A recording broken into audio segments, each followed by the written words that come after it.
mediatornya tiba-tiba kayak gini. Kowe tak mungkin cilik nang aku. Jadi ada orang beli. Dia tuh apa ya? Lihatnya warung kita tutup, padahal kita buka. Warung kita itu sepi banget, gak ada orang beli. Ketika ada orang beli, itu kecoa itu keluar itu bahkan bisa sampai 100-an.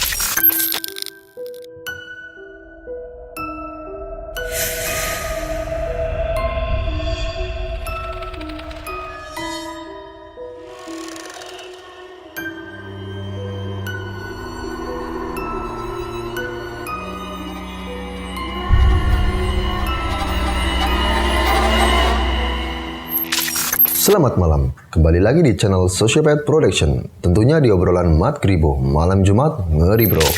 Seperti biasanya malam Jumat ini kita kedatangan narasumber ya.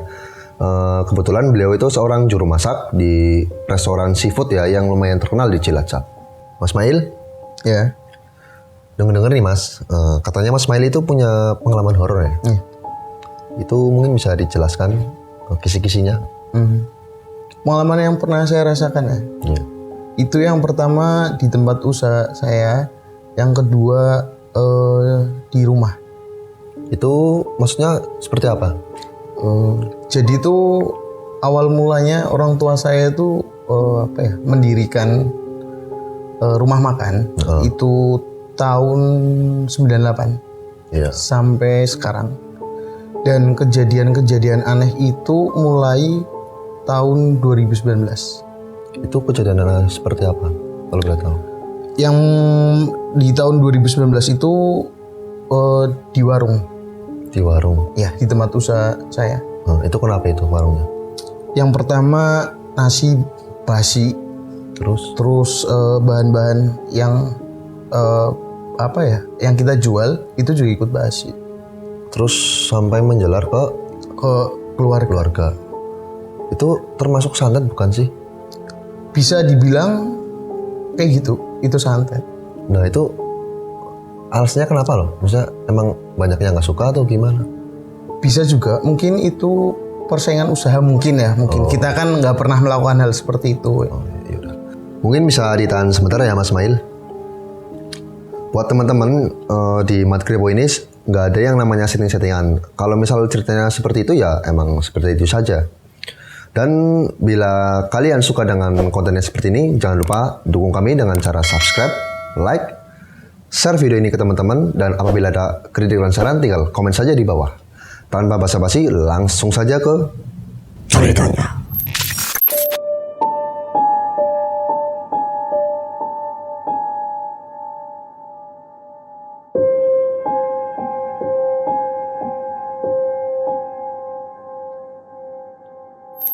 Jadi orang tua mulai merintis usaha itu tahun 98 sampai sekarang.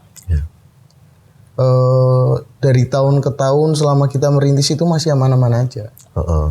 Begitu kita memulai di puncak nih masa kejayaan, itu banyak hal-hal yang nggak lazim. Nah itu tahun berapa itu yang masa kejayaannya? Itu kita berjaya itu usaha mulai membaik ya. Itu tahun 2015 ke sini. Terus?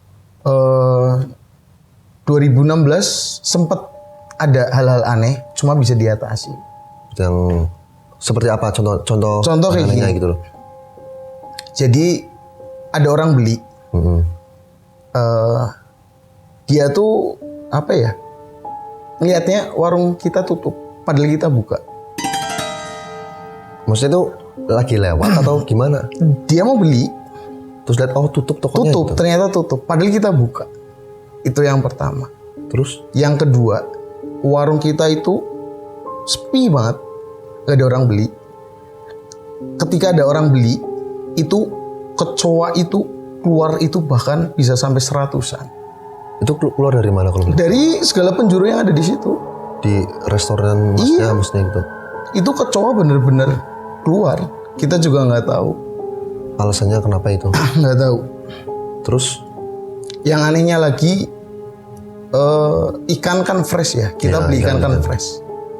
Kita goreng, kita bakar. tamu itu udah makan. Begitu dibalik ada belatung. Anjir. Terus tamunya gimana itu? Komplain. Mau tidak mau kita harus menerima. Ya memang kenyataannya seperti itu. Tapi waktu yang masak ikan itu Mas Mail sendiri? Iya. Itu bener-bener ikan fresh. Baru beli kasarnya siangnya gitu ya? Itu baru turun dari kapal kita beli. Terus waktu itu ya, Mas Mail udah ada perasaannya gini gak sih? Kayak misal, aduh ini kayak ada yang ngeberes nih kayaknya. Pasti. Ada yang nyantet apa ya gitu. Iya. Firasat pasti ada ya. Firasat gak baik. Karena itu kan gak lazim Mas. Iya. Apa ya? Kita tuh gak pernah nyimpen barang lama terus kita jual enggak. Kita barangnya selalu fresh. Makanya kok bisa? Logikanya kan kayak gini. Ikan udah digoreng terus kita bakar. Itu nggak mungkin ada belatung sampai hidup, iya kan? Betul Semisal memang ada belatungnya pasti mati lah. Iya. Ini belatung hidup, bener-bener hidup. Nah, kan Mas Mail udah tahu tuh kayak ada yang jailin. Langkah Mas Mail untuk mengetahui itu gimana gitu loh. Nanti ini ada yang ngeberes nih. Misal mungkin ke ustadz atau kemana, ada nggak? Jadi orang tua kan punya guru ya, punya abah di pondok. Kebetulan beliau itu ada di Jatilawang. Pondoknya. Jadi setiap ada masalah apa orang tua ceritanya ke sana. Terus kita dikasih masukan, tempat harus bersih nih, sholatnya jangan ditinggalin. Terus kita dikasih doa-doa yang khusus biar kita terhindar dari yang seperti itu. Kata abahnya itu? Kata abah. Itu tahun berapa? Itu tahun 2018-an lah. Terus setelah itu? Aman. Itu kan sampai tahun sekarang. Ya. Setelah aman, ada kejanggalan lagi nggak? Ada. Seperti apa? Setelah 2018 kita aman, nggak ada ancaman dari mana-mana. Akhirnya 2019 itu muncul lagi. Itu seperti apa gangguannya? Ke kakak saya. Kenapa itu? Kakaknya itu kenapa gitu? Sakit, kakak saya sakit. Sakit apa itu? Jadi awalnya kayak gini Mas. 2019 kita kan di rumah berlima ya. Orang tua, kakak, saya dan adik saya. Di awalnya itu kita kepengen ruqyah adik saya yang perempuan.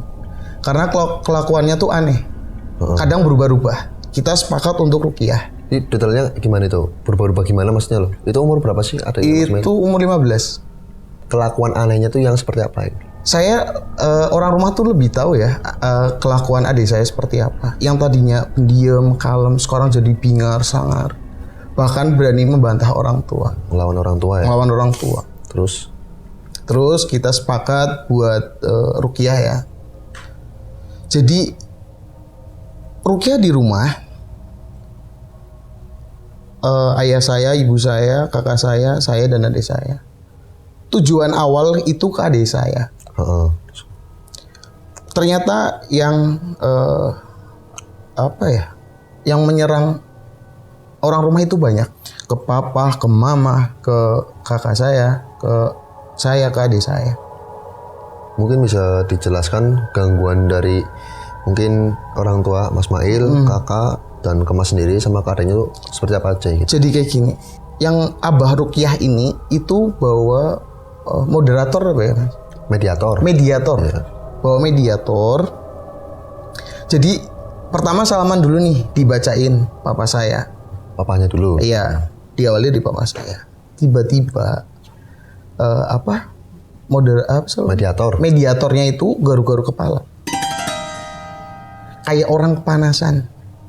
Itu seperti bilang-bilang nggak? Misalnya kayak ngomong. Dia itu jerit. Gatel, panas. Nah, papa saya itu sering banget kepalanya ngelupas. Kulit kepalanya ngelupas, iya. Itu umur berapa sih kalau boleh tahu lo? Papa saya? Iya. 51-an. Hidupnya tapi nggak pernah kayak punya riwayat penyakit? Enggak lah. Nggak pernah. Nggak punya riwayat penyakit kulit gitu? Nggak pernah. Itu tahun 2019 itu? Itu 2019. Terus gimana setelah itu? Terus selesai papa saya Jadi- setelah diruqyah terus pindah ke mama. Oh, bentar. Yang waktu papa itu di Iya. mediator, itu cuman jerit-jerit doang nggak? Iya, tapi megang kepala. Panas, gatel. Dan semuanya itu menyaksikan ya? Menyaksikan. Terus lanjut ke yang mama. Terus ke mama saya tiba-tiba mediatornya kayak gini. Mati. Siapa yang mati? Udah gitu. Bilang kayak gitu. Iya. Itu apa, tahu nggak sosoknya seperti apa yang Nenek-nenek.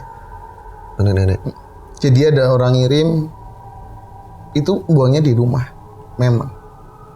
Gini Mas Mail, saya kan pernah ya kayak misalnya searching Google atau YouTube tuh, biasanya kalau ada santet yang nyerangnya rumah, biasanya kayak ninggalin barang kayak paku nggak sih? Tapi kalau di mata telanjang itu nggak kelihatan itu. Nggak kelihatan. Mas Mail sempat, atau keluarga Mas Mail ya, sempat nemuin nggak barang-barangnya Mas. gitu? Ada. Nggak. Tapi mungkin nanti aja ya. Iya. Ini yang bahas lebih ke mamanya dulu. Setelah mama saya seperti itu terus mati. Kue mati. Yang mediatornya kan. Mediatornya. Itu nenek-nenek Iya. wanita sosoknya. Nah, mama saya itu sering banget sesak napas. Itu aku baru tahu. Padahal nggak ada riwayat asma ya. Nggak ada. Terus setelah itu, Kakak saya masuknya nggak ke mau ke moderatornya. oh mediator. Mediator, maksudnya nggak ke mediator tapi langsung ke kakak saya. Iya. Waktu di Ruqyah, nggak masuk ke mediator tapi langsung. Langsung ke kakak saya. Terus abahnya gimana dong? Abahnya ngikutin karena abah sudah tahu Heeh. titik permasalahannya yang sebenarnya itu di siapa. Terus perlakuan kakaknya setelah dirasukin ya kan, dirasukin itu seperti apa? Boleh tolong dijelaskan sedetail mungkin ya? Kakak saya itu, saya masih ingat, kakak saya itu menjerit keras banget. Seperti apa itu? Oh, Minta-minta nggak? Bisa kayak Nggak. ngobrol apa? enggak sama sekali. Cuma dia terus muntah. Muntah darah atau Enggak, muntah. Cuma dia muntah ngeluarin rendir kali ini. nggak ngomong apa-apa itu? Nggak ngomong apa. Setelah itu kakak saya sembuh. Ininya udah keluar nih. Udah keluar. yang ada di dalamnya. Terus ke saya kan. Heeh. Setelah ke saya ternyata saya nggak bisa di ini nih, nggak bisa. Nggak ada gangguan ya? Nggak ada Intinya nggak ada gangguan ya? Terus ke adik saya, yang terakhir ke adik saya, mediatornya tiba-tiba kayak gini. Kowe tak mungkin cilik nang aku. Itu kalau udah tahu sosoknya Kuntilanak. Itu dari adekku umur 3 tahun. udah digituin. Ternyata hari-hari adik saya itu diambil. Anjir. Emang disimpan di mana itu dulu? Dulu di belakang rumah. Cuma kita kan nggak ngeh kalau ternyata hari-harinya nggak ada. Setelah itu gimana Mas? Setelah tahu semuanya gitu loh. Setelah tahu semuanya, kita sudah diruqyah, berlanjut ke kakak saya. Yang dipesanin apa setelah selesai itu apa gitu loh. Biasanya kan ada nih kayak ya gitu pesen-pesennya gitu loh. Pesannya apa? Kita harus nguatin iman. Matiin iman doang. Nguatin iman. Cuman gitu doang. Jangan tinggalin sholat, udah cuma itu. Terus boleh lanjut ke setelah itu. Setelah ruqyah selesai, 1 bulan kemudian kakak saya jatuh sakit. Sakit apa itu? Medis pun tidak bisa menjelaskan bahwa itu penyakit apa, itu nggak bisa. Sakitnya itu kenapa ya? Mungkin muntah darah atau Nggak. gimana gitu loh. Jadi perutnya membesar mas, badannya mengecil. Kurus banget gitu kayak tengkorak. Tahu kayak orang busung lapar. Heeh. Perutnya besar, badannya bener-bener tinggal tulang. Anjir. Terus Itu kakak saya harus menderita itu selama 1 tahun. kan kayak gitu kan sebenarnya udah tahu ini kayaknya diguna-guna gini. Iya. Mungkin dari keluarga Mas Mail itu ngelarikan kemana? Cara ikhtiar orang tua itu saat itu bawa ke Habib-Habib yang kita kenal, terus ke tempat abah kita ikhtiarnya ke situ. Tilawang tadi ya. Iya. Tapi kita juga bersyukur mas, adanya kakak sakit. Ternyata itu kakak dimasuki oleh sosok leluhur kami. Sosoknya seperti apa itu? Kenapa saya bisa tahu kalau itu leluhur keluarga kami? Jadi saya itu punya tradisi mas. setiap Jumat saya pasti ziarah makam leluhur di Kroya. Jumat atau malam Jumat? Setiap Jumat. Hari Jumatnya. Setelah sholat Jumat saya ke Kroya, saya ziarah makam kan. Makam siapa itu kalau boleh tahu? Leluhur saya. Jadi kuburan biasa gitu? Iya, namanya Mbah Penatus. Penatus. Mbah Penatus dan Mbah Raden Udawangsa. Itu leluhur kami. Kami bersyukur ternyata leluhur kami itu benar-benar melindungi. Oh, bentar Mas. Potong sebentar ya. Iya. Tadi yang masalah kembali lagi ke barang itu loh. Itu ketemu nggak barang-barang yang bisa kayak saya bilang saat tadi bisa ada barang. Itu gimana? Jadi setelah kakak sakit itu 1 bulan setelah kakak saya sakit, kakak itu jadi orang yang bisa apa ya dan tahu. Tiba-tiba pagi-pagi itu kakak bangunin saya dengan keadaan nggak sadar. Tapi kan setelah sakit ya, itu berarti posisinya masih sakit. Masih sakit. 1 bulan. 1 bulan. Awal itu masih bisa berdiri, masih bisa belum mungkin jalan. buncit banget gitu. Belum. Tiba-tiba narik saya dan kayak gini, nunjuk ke arah pintu. Pintu mana itu? Pintu tengah. Tengah rumah. Tengah rumah. Dia nunjuk. Kan aku nggak mudeng Mas. Apa ini apa? Lah setelah aku bawa ijuk gitu, tahu nggak Mas ijuk? Sapu lidi. Jadi sama dia tuh diginin loh, dicetuk, kayak dikorek. Iya, ini. ada lubang kecil sama dia dikorek. Itu baunya setengah mati, bau bangkai Mas. Itu di semenan, di sor-soran semen. Iya, di sor-soran semen. Iya, itu diambil sama dia dan itu yang pertama kali aku cium itu bau busuknya. Itu apa yang keluar? Tanah biasa tapi. Tanah kuburan ternyata.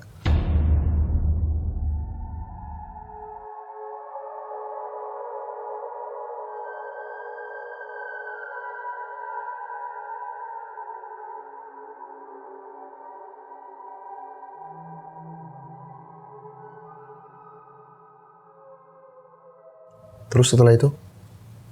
Setelah itu dibuang sama kakak saya, disiram pakai air panas, dikasih garam.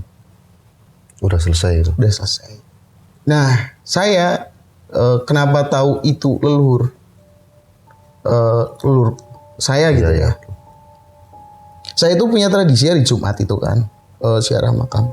Saya kalau ke sana pasti bakar dupanya 5. Dan itu orang rumah nggak ada yang tahu. Padahal orang keluarga nggak ada yang pernah bakarin tupai gitu? Nggak pernah. Itu cuma tradisi saya. Kamu doang? Iya. Itu ngapain kamu? Setelah aku mendalami bisnis ini ya Mas.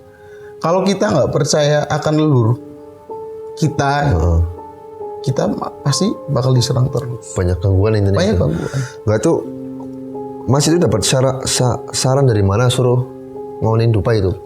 Jadi apa ya? Aku belajar orang dulu itu suka wangi-wangian. Ya kayak aromaterapi gitu. Iya. Kalau orang dulu kan biasanya pakainya kemenyan. Kalau saya lebih sering ke dupa. Enggak, itu saran dari siapa atau? Nggak ada. Inisiatif sendiri. Dapat dari mimpi atau bukan? Ya ada lah. Ada. Terusnya gimana setelahnya? Yaitu saya saya tahu ketika kakak itu dimasukin oleh leluhur itu ketika pagi-pagi juga itu. Tiba-tiba dia tangannya kayak gini. Terus ngomong, "Suwun wis sering niliki." Tapi pakai bahasa Jawa, krominggil. Saat itu juga saya langsung sujud. Itu kok Mas gitu? Iya, saya. Dan itu disaksiin sama mama dan bapak saya. Saya nangis ketika. Kalau memang kakak saya mengada-ngada, kakak saya kan nggak tahu saya pergi kemana setiap Jumat. Bahkan saya perginya sendirian. Iya. Seperti kakaknya tuh yang mungkin kesurupan ya, oleh leluhurnya Mas Mail ya. Betul. Langsung ngomong ke Mas Mail, ya kesuwen gitu ya. Iya. Terus setelah itu gimana Mas? Terus setelah itu Abah itu ngerasakan hal yang aneh. Abah yang rukyah ini nih. Yang di Jatilawang kan? Bukan di Jatilawang. Beda lagi. Yang rukyah. Oh, yang rukyah berarti bukan dari Jatilawang? Bukan yang dari Jatilawang. Itu dari mana? Itu rumahnya di Sirsida. Setelah itu Abah ke rumah ngasih garam. Dia bawa mediator juga. saya disuruh nyiram garam keliling ke rumah. Saat saya menyiram garam ke depan rumah, Oh, bentar. Itu waktunya malam-malam ya? Atau bukan? malam-malam. Terus? Saat saya menyiram di depan rumah, tiba-tiba mediatornya itu ngerintih kesakitan. Panas, panas, panas. Megangin kaki. Itu kejadian itu ada rukyah lagi atau gimana? Kok bisa ada mediatornya? Nggak ada kejadian rukyah. Oh, jadi waktu si Abah mungkin ngerasa aneh setelah kejadian. Mungkin leluhurnya masukin ke kakaknya Mas Mail. Dia langsung bertamu ke Iya. tempat Mas Mail. Nyuruh Mas Mail suruh Buang garam. garam. Terus dia bawa mediator juga itu ya? Bawa. Kemana-mana sih Abah bawa. Keluarganya tahu nggak? Maksudnya keluarga Mas Mail gitu loh. Waktu prosesi itu, Tahu. Ada orang rumah. yaudah diceritain. Setelah saya menyiram garam depan rumah, tiba-tiba mediatornya tuh panas, ngerintih kesakitan kan, kepanasan. Ternyata itu udah ngelempar juga saat itu bentuk tanah. Nah, setelah kesiram garam itu kebakar, jadi mental. Oh iya. Terus setelah itu? Selesai itu ini lanjut ke kakak ya. Kakak saya sakit itu selama 1 tahun. Kita di medis Cilacap tuh nggak ada yang bisa menjelaskan ini penyakit apa tuh, nggak bisa.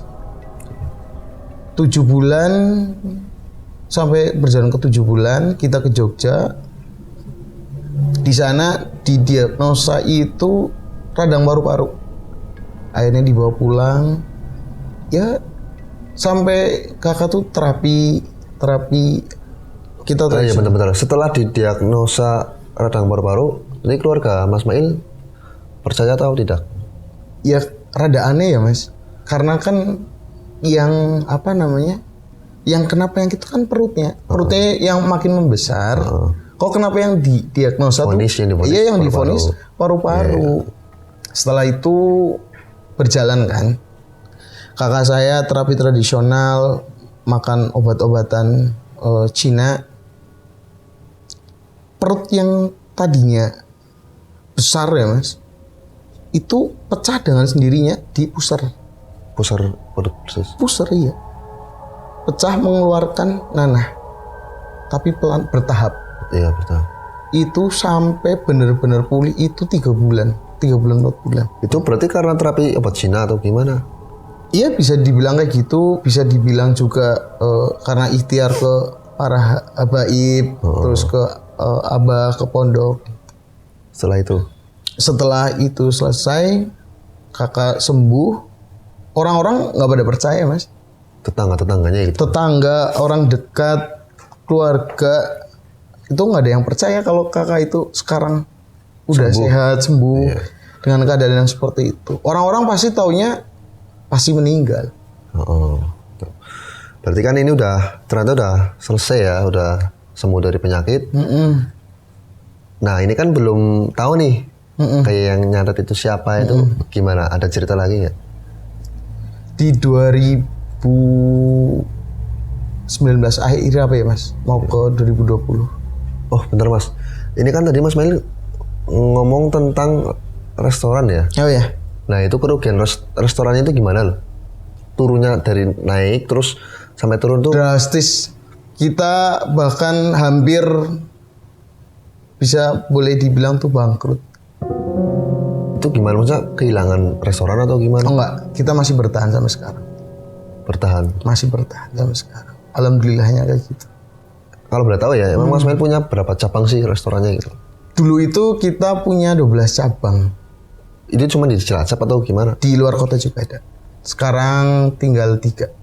Karena ulah yang serangan itu ya? Ya bisa dibilang kayak gitu. Bukan karena corona kan? Oh bukan. Udah itu langsung dilanjut yang orang ke rumah, datang ke rumah setelah itu. 2019 akhir tuh ada orang ke rumah. Tiba-tiba ada bunyi bel. Ting dong. Kebetulan yang buka saat itu aku. Ternyata itu kerabat orang tua saya zaman dulu. Iya. Zaman dulu berbisnis. Saya masuk, beliau ngobrol di ruang tamu. Aku dengar nih ya, ada orang nangis di ruang tamu. Akhirnya nguping kan.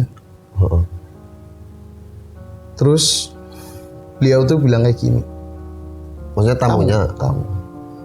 Ngapura ya Kang. Aku wis ngerjani Rika, tapi Rika isi urip. Bilang kayak gitu.